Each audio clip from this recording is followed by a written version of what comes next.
Gerai retail Batari IP Mall tanggal 26 April mendatang tutup. Menanggapi hal tersebut, pemerhati retail modern sekaligus Sekretaris Asosiasi Pengusaha Retail Indonesia Aprindo Sumatera Selatan, Arfan Zulhandi menilai, rencana penutupan Matahari IP Mall tersebut salah satunya karena faktor kondisi mall yang mulai tertinggal hingga tidak dapat bersaing dengan pusat perbelanjaan modern lain di Kota Palembang dengan konsep penawaran lebih menarik dan fasilitas yang lebih lengkap.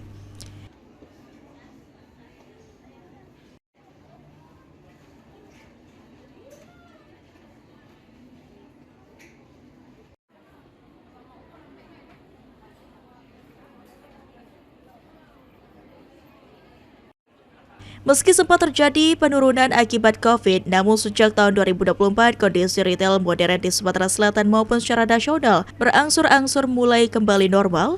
Hal ini terlihat dengan hadirnya berbagai gerai retail baru di sejumlah mal di Kota Palembang.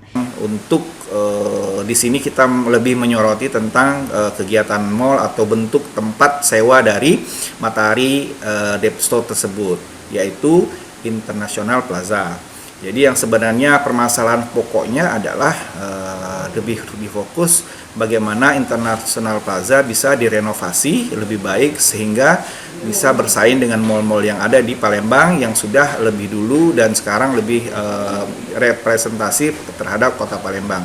Bahkan dunia retail menunjukkan perkembangan cukup positif di Kota Palembang.